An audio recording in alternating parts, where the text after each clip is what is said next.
Já jsem si to tady prošel dopoledne a vlastně jsem z toho velmi jako fascinován. A chtěl jsem se zeptat, jakoby, jestli vy, jako městská architektka,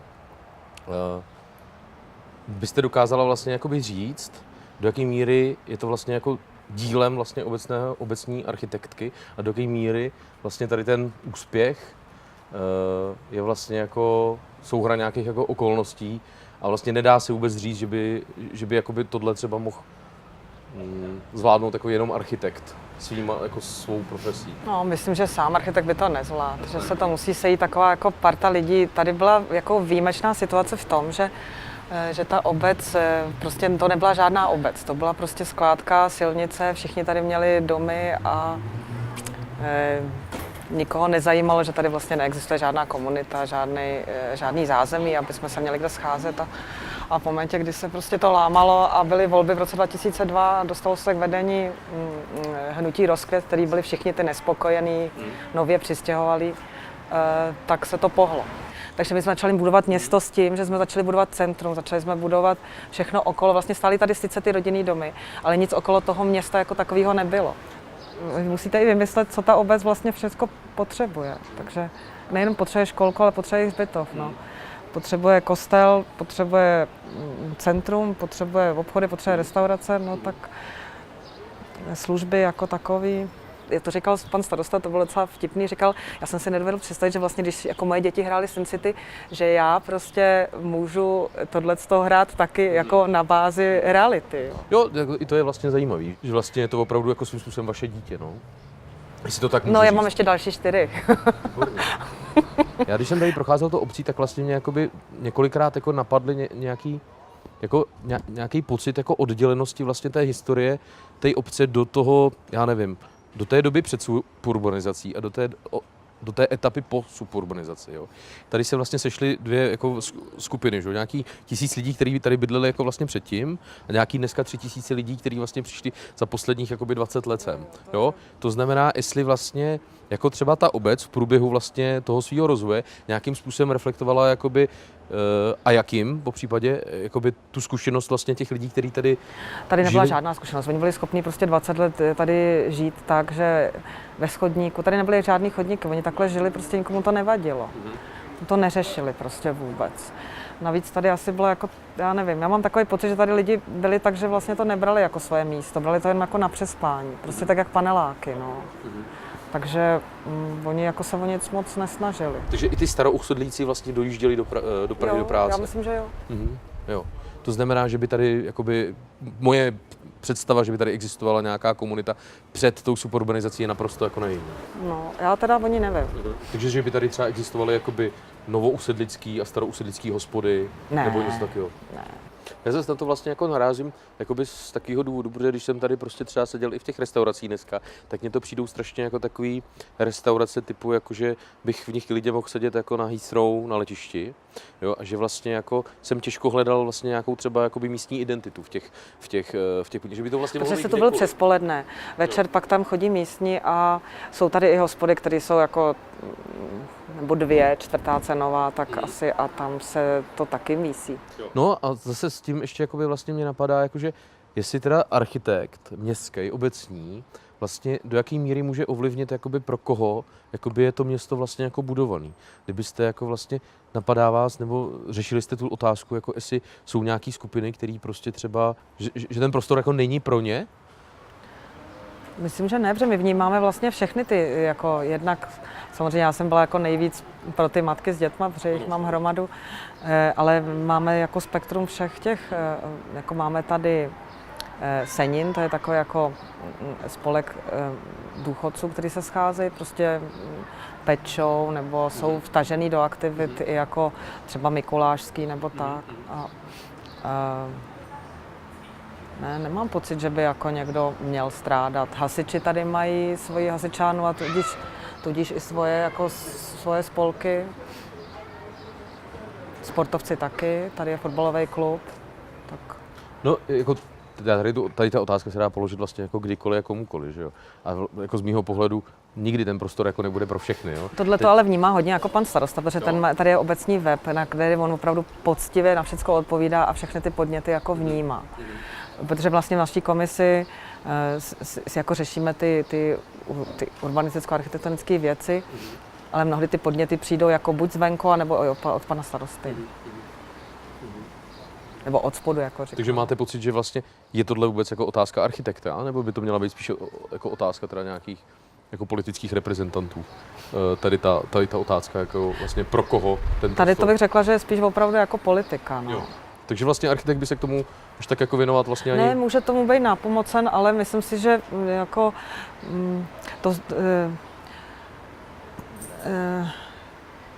jaký lidi tady bydlí, nebo vlastně jak vnímá ty potřeby těch lidí, tak to prostě musí přenést ta politická reprezentace na to zadání těm architektům, si myslím. Takhle, ta obec je vlastně jako z mýho pohledu úplně jako celá vlastně jako skoro vyřešená. Jo. Což vlastně ve mně otvírá jakoby otázky, jakože jestli to vlastně už není jako vlastně jako problém, jakože vlastně nic není problém. Jo. Já to zkusím nějak formulovat. Že mám jako pocit, že aby se někde mohla zrodit jakoby třeba nějaká nová myšlenka, nějaká alternativa, nějaká subkultura, tak vlastně taky potřebuje nějaký jakoby neregulovaný prostory. A mě vlastně jakoby jsem z té obce jako pojal pocit, že vlastně všude je to nějakým způsobem jako nastrukturovaný, vyřešený, až jsem měl někdy pocit jako takový jako sanitárně jako vlastně jako vyčištěný. Myslíte si, že by vlastně třeba bylo vlastně jako zdravý, aby každá obec měla třeba nějakou jako ruinu nebo brownfield, nebo nějaký jakoby reziduální prostor, typu, to může být někdy zahrádkářská oblast, někdy to může být prostě něco jiného. A nebo vlastně to není nutný a vlastně to není žádoucí. Asi ne. Jo. Já jako vlastně, my v lokalitě, teda my tam jako, kde se opravuje zámek, tak zezadu, tak tam je ještě pořád ten park taková divočina a vlastně nejsem úplně nadšená, když tam ty děti lezly, protože nevím, kde je najdu. Jako, no. Takže teď, když se to rekonstruuje, jak jsem jako ráda za to, že poslední místo jako v obci už tak jako zmizí. Ještě máme, samozřejmě tam ještě za tím vědecko-technickým centrem, tam ještě pořád jako nějaký zbytek té industrie části je, ale je lepší ty plochy jako vymezit a dát mimo ten intravilán obce, jakoby. Takže to nemá být vlastně městský prostor, jakoby takový. Myslím si, že Tuhle ne. roli má plnit případně nějaký extravilán. Tak je to asi o názor, já si myslím, že ne. Mě napadá, nebo ještě mě zajímá vlastně jedna věc, a to je, já jsem se vlastně snažil vlastně i, když jsem jako hledal nějaký ty odkazy do té historie, nebo k té nějaký paměti místa, který jsem vlastně nacházel buď velmi jako z minulé doby, nebo velmi takové neurčité, tak jsem vlastně hledal i nějaký jako politický názor, jo, v tom prostoru. Jakože existují nějaký prostě třeba společenský problémy, já nevím, obecní problémy, krajský problémy, různý problémy typu třeba migrace, jo, nebo prostě. A teďka jako může se architektura nějakým způsobem, svým výrazem, svou formou vyjadřovat k těmto otázkám, k těmto jako politickým, celospolečenským otázkám. No to asi by zrovna právě mělo být natolik nadčasový, že by se tomu mohlo i vyhnout. No já si moc nebudu představit fakt tu nadčasovost, jako když se budu věnovat každý politice, každému dílčímu tématu a pak prostě, takže když budou jako téma migranti, tak tady udělám nějaký plechový boudy, nebo... Takhle, protože ty migranti byl špatný příklad, že jo, takže kdybych zkusil dát jiný, takový víc nadčasový, aby se to nevypadalo, že za 2 roky prostě po migrantech si na ně nikdo nespomene. Jakože si myslím, že vlastně třeba v dnešní době se technologický park dělá s nás, než třeba muzeum totality. Jo. A myslím si, že třeba muzeum totality není jakoby věc, který třeba existuje v Polsku, existuje v Maďarsku, existuje v Rumunsku, ale v České republice třeba neexistuje. A teď jako neříkám, že má stát muzeum totality jako v Dolních Břežanech, ale že vlastně jakoby i to, jako i třeba i tím využitím, který teda jako vlastně regenerují ten brownfield, jako má nějaký politický rozměr, že?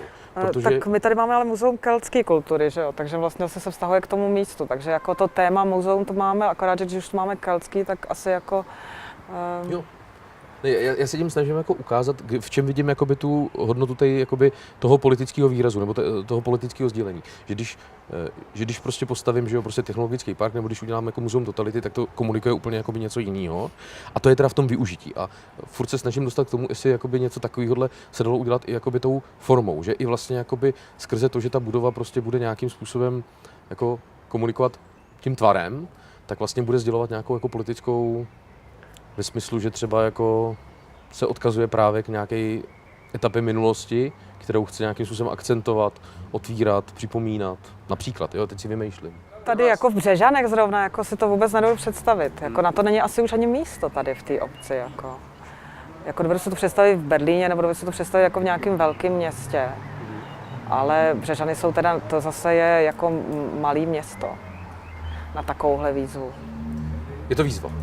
To je asi výzva, no. Jakože... Tak já jsem si představila třeba jako židovský muzeum v Berlíně, tak že je postavený tak celý na křivo a je to výzva, že to opravdu vlastně ta architektura je sochou, ale takhle velkou sochou. Tak to mi tady nic takového asi na to jako není místo. Jakože myslíte, že by nemohl vyjadřovat takovýhle bytový dům jako prostě nějaký politický názor? Nemohl? Ne. Myslím si, že by to teda neuneslo. A třeba, já nevím, když zkusím úplně jako triviálně tančící dům, pro vás jako vyjadřuje nějaký politický názor? Tančící dům, no. Já první, no já vím, já se omlouvám. Nevím, no tak já prostě tak k tomu musíte nějaký stanovisko zaujmout, no.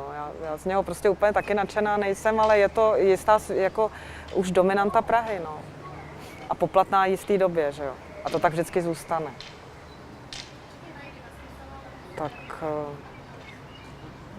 Tak možná v tomhle to pro vás není čitelný, že ty Břežany jsou takhle v tomhletom jako ale, podívejte, jako, funkční. Je to z mýho pohledu jako hodně funkční, což jako je super. A když se podívám jako na kontext dnešní jako České republiky, tak vlastně to vůbec není málo. Ale když jakoby uvažuju, kam by se dalo jít dál, tak vlastně uvažuju, jestli třeba jako Dolní Břežany by nemohli ukazovat celé České republice, Praze, Brně, všem ostatním, že vlastně architektura se dá dělat jakoby třeba ještě jakoby jako líp, než jenom jako funkčně. Já myslím, že to teda líp nešlo. Já si vůbec nedovedu představit, že by prostě se ta příležitost dala uchopit jako líp. Vlastně jako já jsem dělala, co jsem mohla a myslím si, že všichni tady, že vlastně jako se nedovedu představit, kdyby to šlo, tak se o to pokusíme a vždycky je to prostě věcí nějakých kompromisů, tak já myslím, že ty kompromisy jsou ještě pro mě natolik únosný, že vlastně spíš dopadlo všechno podle mých představ, než že by nedopadlo. Takže si nedovedu moc představit, že to není jako věcí jednoho člověka, ale takového týmu, že si nedovedu představit, že by se to dalo udělat jinak. Ani jako víc politicky, ani jako víc nebo míň formou, víc účelu, nebo obráceně, nevím. No takhle, samozřejmě ono k těm podle mě jako politickým výrazům vede strašně jakoby hodně ale nějaká... tak tady na obecní rovině jako politická, jako co je politickou motivací, prostě jako uspokojit tady ty občany, aby měli kam chodit do hospody, aby měli lékárnu, aby měli prostě polikliniku, aby měli školku a školu a to je pořád stejný. Komunikace, chodníky, cyklocesty, takže to vlastně podle mě jako, ať už je tu jakákoliv politická garanta jako politický výraz, tak to bude pořád stejný. No a tady lidi chtějí bydlet, jako tak... Tohle by se dalo, že pak říct třeba, nevím, na Berlín, na New York, prostě na Amsterdam. To by ale to byly města, které už byly rostlí, že jo? Tam už jenom jako spravujete to, co je daný, že jo? Tady to právě daný nebylo. To znamená, jakoby na začátku se musí udělat jako funkce a teprve jakoby po čase z historií se může jakoby do toho vlastně přidat. My jsme tady vyloženě tu funkci jako určovali jako na plánu, na mapce, co kde bude, že jo? To je zajímavá myšlenka. Jakoby vlastně, a to je, může být moje jakoby nějaká architektonická neskušenost, vlastně jako nevím, nerozumím tomu, proč by vlastně, když už na začátku vlastně hledám funkci, proč bych zároveň jakoby nemohl hledat i jakoby teda, jakoby nějaký jako i třeba sdělení, který by nebylo jenom jakoby tou funkcí, ale i jakoby nějakým něčím dalším, protože takhle vlastně tady s tou postojí byste vlastně architekty strašně jako vysvobodila a vyvinila vlastně z toho, že oni mají nějakou odpovědnost za, já nevím, třeba nějaký právě jako dialog mezi různýma třeba společenskýma skupinama. No. Jakože vlastně architekt je vlastně apolitické a politická jako řemeslo. Je to umění. Já nevím, jako... Je to i řemeslo a můžete do toho vnést trochu umění, ale je to hodně o řemeslu. No ne, ale to podstatné slovo je to apolitický, jakože to vlastně jako z mýho pohledu je... No tak jako co je politika? Politika je jako vlastně to, aby vás občani volili, no takže to znamená, že je to něco, co můžou být i potřeby vaše, jako zrovna v obci typu Břežany. Takže je to vlastně objednávka jako těch občanů. Chápu to správně. To znamená, co nebudou chtít, to vlastně jakoby obec nemusí dělat. Ne, to ne, jako ty funkce tam jsou, ale to mluvíme o funkci, nemluvíme o tom, že bychom jako se někomu podvízeli. Tak jako když tady přijde nějaká komunita islámská, že to máme stavět mešitu, tak si myslím, že proběhne nějaký referendum a podle toho se to rozhodne. No ne, mě vlastně jako zaujalo, že jakože vlastně děláme to, jako po čem je poptávka. A jako mně to přijde takový, že to vlastně není jako celá pravda, protože že jo, tady není žádný architektonicky vzdělaný člověk, sama jste to řekla, nebo není tady žádný architekt. To znamená, kdyby se dělalo jenom to, po čem je poptávka, tak pravděpodobně tady třeba nebude nikdy ani náměstí. No a tak já myslím, že tohle to ví i doktor, i jako jakákoliv jiná profese, že prostě Tak jako... možná by tady nebyl prostě, já nevím, nějaký regulativ na šířku ulice, nebo na uliční čáru, nebo na náručí. To jsou takové věci, které jako vy nevnímáte jako podstatný, ale oni ty věci formujou, přestože jsou prostě jako... Ne, to já právě chci říct. Já jsem koukal na strategického plánu a tam máte, že chcete být jako vlastně obec, městys, nějakých inovací, inovativního podnikání, navázaný na technologie, na výzkum. Což je jako z mýho pohledu jako... Tak do toho strategického plánu se píše všechno možný, to tam vnese. No ne, ale já si myslím, že to je velmi jasná vize, jakože, že to je jako srozumitelný. Jedna z mnoha, že jo? A velmi konkrétní, asi ze 4, myslím, jako zase jich není tolik.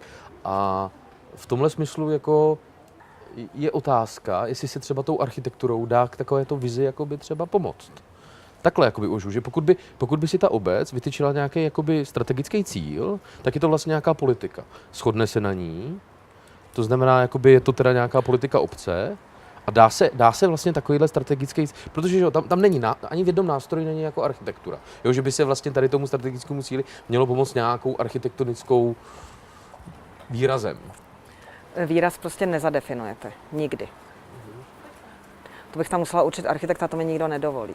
Takže já můžu řešit jenom hmoty, odstupy, prostě regulace ve smyslu zastavěnosti, průhlednosti, maximálně můžu nějaký materiál zakázat, ale ani to nedělám, protože jako na co pak ty architekti mají studovat tu architekturu nebo mají mít svůj prostor.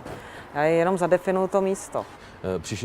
Řekla byste, že Corbusier je jako apolitická architektura? Nebo prostě... Myslím, že jo. Jo? No, to je zajímavý. To je prostě avantgarda, ale jakože, tak jakože vám připadá jako socialistická, jakože tak konstruktivistická. Byla tak jakoby, že dlouho jako... Já to tak teda vůbec nevnímám. Já to vnímám jako čistě výtvarně a nevnímám to vůbec jako spojený s nějakou politikou. Aha, dobře. No a pak mě ještě kromě té věkové struktury vlastně toho obyvatelstva vlastně jako strašně fascinovalo, že ta politická strana pana starosty vlastně je vlastně úplně jako super dominantní. Teď tam má nějaký 2 mandáty, ano, jestli jsem to dobře pochopil. Jo, no ale ty chodí akorát do zastupitelstva. To znamená, že vlastně poměrně už dlouhou dobu, já nevím, 10 nebo ještě díl 14 let. No od toho roku 2002 vlastně poprvé. 4 myslím, že byly volby.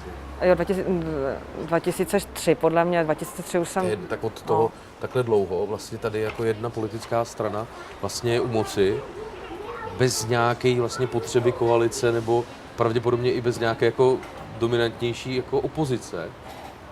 A na mě tohle vždycky působí strašně zvláštně, protože si říkám, kdo tady jakoby zastupuje nějakou jakoby druhou stranu, nějakou jakoby opozici. Existuje tady něco jako opozice vlastně k té jakoby obecní politice?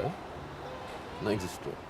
A jakoby nevidíte v tom nějaký problém, jako ve smyslu... Nevidím, protože se naslouchá těm jako podnětům, takže jako vlastně ty lidi by to nevolili, kdyby to jako nefungovalo. A vždycky se sestaví nějaká protikandidátka, vždycky nastoupí někdo proti jako Rozkvětu, ale v podstatě nemají nikdy žádnou šanci. Jo, tak to je evidentní na těch volbách, jako. Jen jsem z toho jako fascinovaný, protože jako... Tak protože jsou vidět ty výsledky, že jo? Tak vlastně v momentě, kdy někdo říká, že to udělá líp a jinak, tak asi těžko, že jo? Z mýho pohledu to ještě jakoby ukazuje na to, že ta struktura té obce není homogenní jenom věkově, ale i jako názorově. Jo? Že možná jako, že právě tím, že se sem přistěhovala jakoby nějaká generace lidí v nějakém věku, v nějaké prostě společenské, ekonomické situaci, tak možná sdílejí prostě jako hodnoty. Tak to jistě, ale jako to i ty starou sedlici už jako volí tady prostě tuhletu skupinu prostě. No. To je jako evidentní, že to volí ty starou sedlíci, ale no ne, tak ta otázka je, jestli jakoby v tom nevidíte jako nějaké jako limity vlastně toho, že vlastně neexistuje, protože že jo, já si dokážu představit, že by opozicí mohla být třeba nějaká neziskovka, nebo že by tím mohli být nějaký hasiči nebo někdo, ale v takhle malé obci to úplně nevidím jako pravděpodobný. No já jsem se chtěl zeptat, jakože, jestli třeba si nemyslíte, že už ten rozkvět vládne příliš dlouho, jestli už by jako neměla přijít jako nějaká doba na tu teda politickou obměnu, protože z mýho pohledu zase to už pak hraničí skoro s nějakým jako sektářstvím. Autoritářstvím skoro, jo, když prostě řekněme to je 14-15 let, co tady vlastně vládne jedna strana v podstatě jako bez koaličního partnera, to znamená jako sama. To znamená, jakoby ty, řekněme, vazby jsou ustavený, asi dobře nastavený. Ale oni jako lidi hrozně mluví, ale nikdo to dělat vlastně nebude. Oni všichni jako když tak můžou tak jako plkat v hospodě, ale ona to je fakt práce. Já si myslím, že se najde za stolik lidí, kteří by se tomu takhle věnovali. Jo. A vlastně všichni jsou spokojení, tak proč by to jako rozbourávali? Vlastně tady jako není moc nespokojených a když tak jako se vlastně k těm jejich potřebám jakoby přihlíží, pokud někde píšou. No ale pak už je to na bázi, tak jestli se smí nosit do tělocvičny jako naušnice nebo nesmí, tak to je asi jako třeba úplný prkotiny proti tomu, co řeší asi jiný obce.